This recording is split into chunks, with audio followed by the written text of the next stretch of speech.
joining me for podcast number 3 of the Nextbiteoflife.com. My name is Kem, your host. Today I'm going to talk about a beach town located just a few miles away from Barcelona. It's a town called Lloret de Mar, and it's located on the Costa Brava. It's about 45 miles exactly from Barcelona and 21 miles from Girona. It's not a known city to most U.S. Citizens. It's more of a discovery of the French and the British from what I could see, and a lot of Germans as well. But I'm here to tell you that as an American, you should definitely consider visiting this place if you find yourself in Barcelona or you're thinking of taking a beach vacation. It's got a lot to offer. There's a lot of nature and beaches, and they're all clean, and it's just absolutely fantastic. I'll tell you how I got there and how I got to discover this wonderful place called Lloret de Mar. I had my first blogger conference, my very first one, as a travel blogger in Lloret de Mar, and it was just this past week. We were about 600 or 650 or 800 people that signed up for the conference. And it's the second time that it's been held in that area. And I'm so glad I went because I would never have discovered this place had I not gone to the conference. It was a TBEX conference. And the population of Lloret de Mar in the wintertime, well, their wintertime anyway, is about 45,000 from what I've heard. But in the summertime and the height of the season, it swells to about 250,000 people. So it's a lot of people in that place, and they all seem to be having fun. The conference was held just at the beginning of the high season, so it wasn't too bad. It was just perfect. Weather was great. The people were great. Actually, the people were about the best part of Lloret de Mar. They were so warm, and the welcome that they put out for us was just incredible. I'm going to attempt to describe them as I saw, as I observed.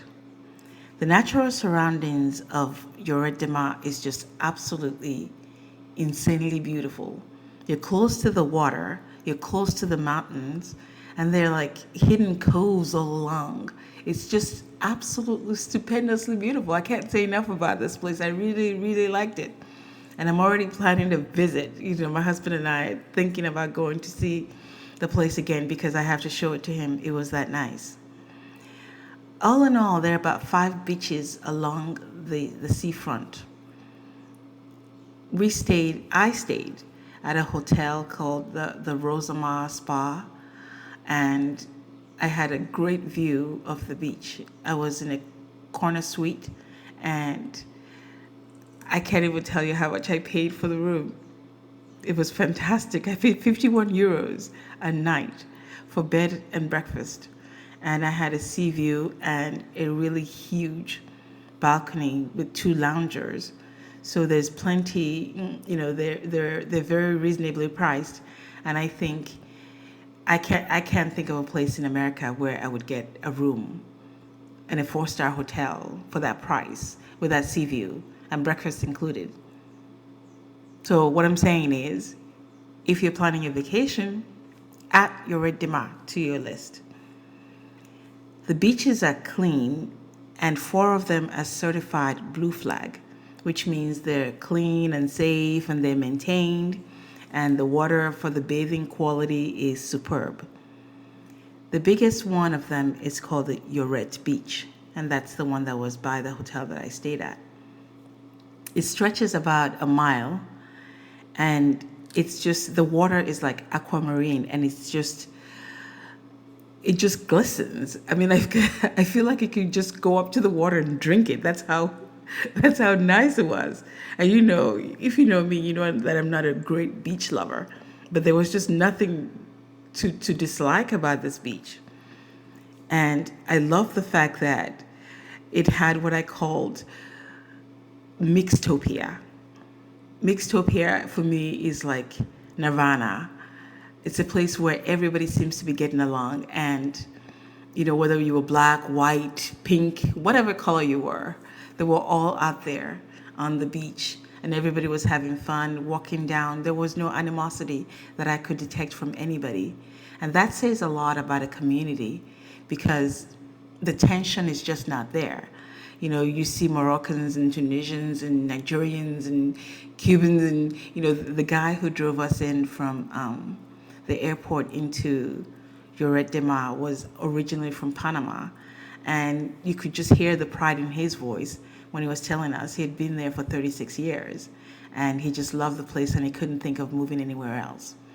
One of the cab drivers that I also had that took me from the hotel back to the bus station when I was leaving had moved from another part of Spain 26 years ago. And he moved with his family. And he was just like so enthusiastic about the place still after all these years.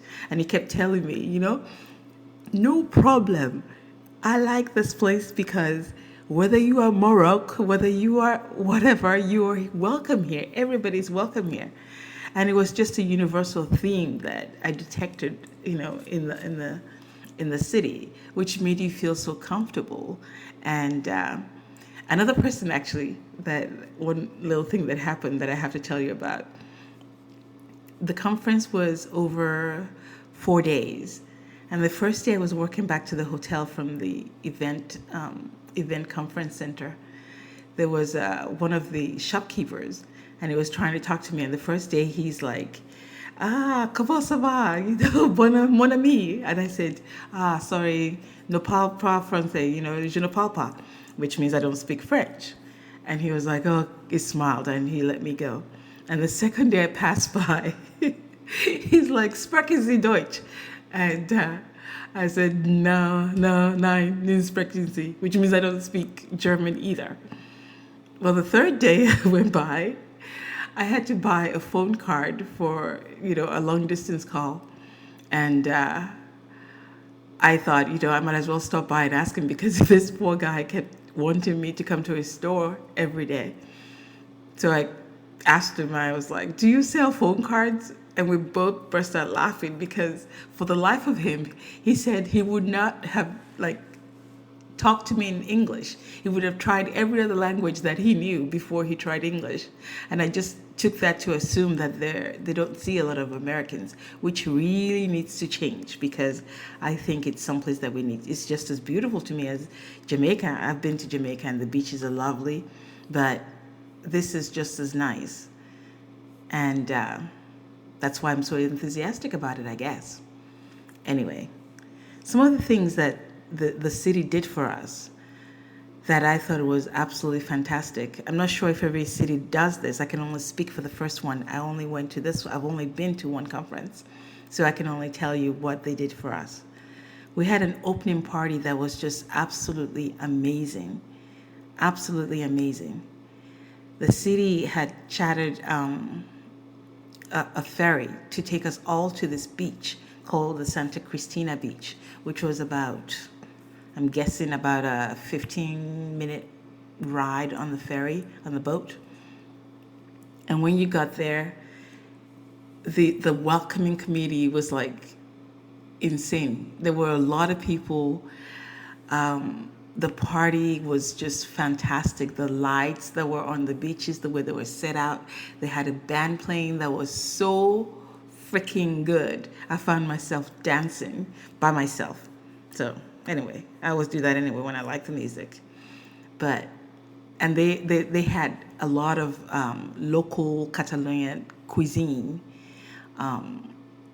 vendors around there serving us food. I mean, it was just food galore. I had so much tapas. It was great, you know. I totally loved it. We had cava, we had champagne, we had wine, they had sweets, they had, you know, gluten-free, they had for vegans, they catered to everybody pretty much. And I just thought it was such a wonderful thing that they did for everybody. And they made us feel I couldn't have asked for a better reception as to a visit to a new place. There are like 5 beaches in Lloret de Mar, and we got to see a few of them because one of the other things that they had arranged for was a boat ride with a company called Chata Lloret.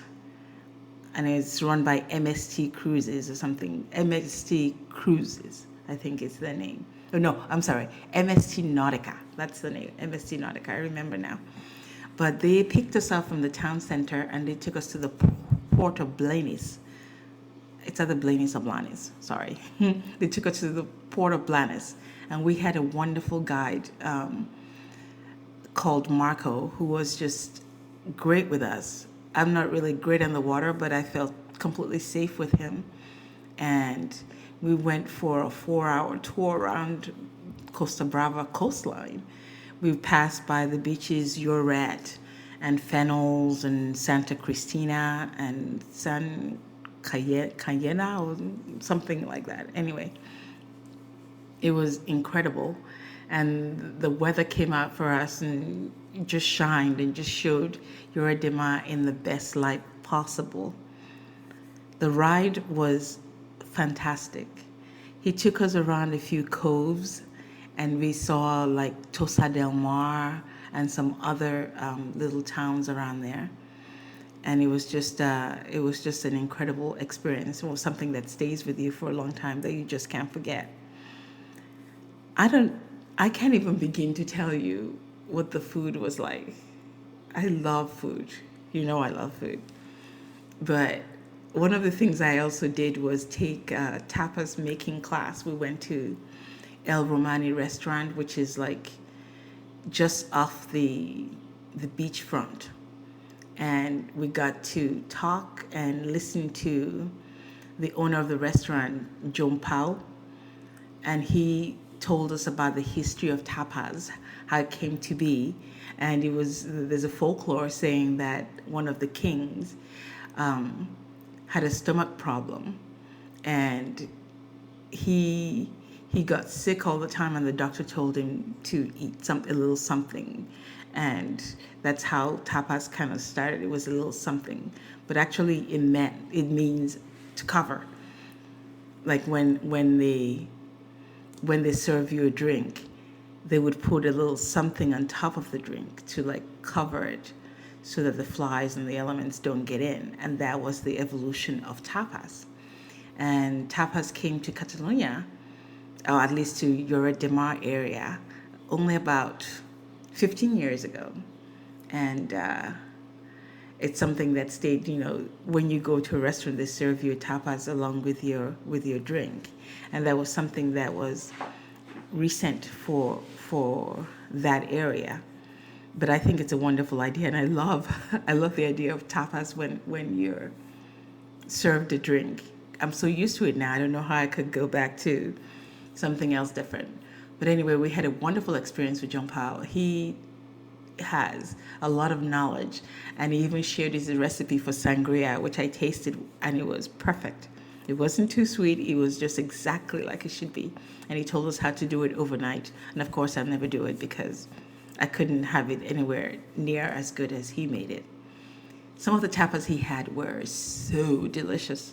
I mean, they had things like eggs, like innovative stuff, like things that you wouldn't really think would go together, but he made them all like just gel. And we got to make our own tapas from the wonderful ingredients that he had laid out. And let's just say there were like 12 contestants, and my poor tapas was not even in the top 10. I liked it though. I mean, it had sweet onions that were like immersed in this herbs, and I had like anchovies, which I love, and salmon. I just thought it was incredible. But somebody else won, so I guess I can't feel too bad. I got to eat theirs and mine, and we got to sample everybody's. But I'd like to thank John Powell for his wonderful, warm reception, and everybody else in the restaurant that was so nice to us. Another thing about Lloret de Mar that you have to go see is the church. They have a beautiful Catalan Gothic style church there called the Parish Church of Santa Roma. And it was built like in 1522. And it's just absolutely beautiful. I mean, you have to see the colors and the way it just glistens in the sun. It was very nice. I really liked it a lot. The houses are built on like mountains, it seems like. I mean, you have the flats, and then you've got all this modern kind of mansions that are sitting high up, and they just look so cool. It's like a juxtaposition. You see, like traditional, not traditional, more like 70s beach kind of townhouses and houses down below, and then you look up, and there's all this wonderful glass and light-filled places. I don't know. Okay. One of the other places I need to tell you about is the Santa Clotilde Gardens. They're located up on a hill, and it's fantastic. The place is just absolutely fantastic. It was designed by an architect by the name of Nicolau Rubio e Tudori, and he was commissioned to design that place in 1919. It's about 26,000 square meters, and it's designed in sort of like an Italian kind of Renaissance style. So it's got a lot of curves, but my favorite part is not just the statues there, which are really cool, especially like the first two that you see. And I don't know if the noses came off or they were actually molded without noses or like with flat noses, but they look really cool. But it has all this peekaboo views of the sea. That's just, oh, it's just wow. I mean, it's got the wow factors. Like every place you look, like, oh, this is good, this is good. I think I took about 100 pictures just in the gardens. It's that beautiful. Other things to do in Lloret de Mar include, hiking, kayaking, anything to do with nature, extreme sports, the bungee jumping, golf. I mean, there's something for everyone. I didn't participate in any of that stuff. I was at the spa. I was having a manicure. I was having a pedicure. I was having a massage. I was having a facial. I was having everything that I really wanted to do to my body, really. I couldn't be bothered with all that extreme stuff. I don't like it. But if you like it, it's there. If you don't like it, there's lots of other things to do. There's go-karting, there's like an aquatic center, and there's bowling, and nightlife, there's disco. There are clubs where they have like top-notch DJs that come to perform. So there's really something for everyone, whether you like, the beach and you just want to relax, whether you want to just golf and relax, whether you're a teenager and you want to hang out with your friends. You see them all over the place, and in the evening you can do your video games or whatever it is. But there's definitely something for everyone, babies to adults. And the beaches too, there's some that are like everyone, there's some that are just families, there's some nudie ones. And it's just incredible because everything kind of gels and forms one big, huge, wonderful place. I really enjoyed my visit, and I'd like to thank Lloret de Mar for being wonderful hosts. I know a lot of work went into preparing for this conference, and there are people on the tourist board of Lloret de Mar, like Mauricio and Jamie, the two names that I remember that I kept seeing a lot. And I'd like to thank them for everything that they did to make this a wonderful event. For somebody who was a newbie like me, it makes me really enthusiastic about attending another one. And it also makes me want to come back and visit the city. It was that nice. And the warmth, once again, that I felt from everybody was just the icing on the cake. So thank you. Thank you to the city of Lloret de Mar. You're wonderful, and I thank you again. Me gusta Lloret de Mar. Me gusta Costa Brava. Thank you. Anyway, thank you so much for joining me on Nextbiteoflife.com podcast. And we'll talk to you soon.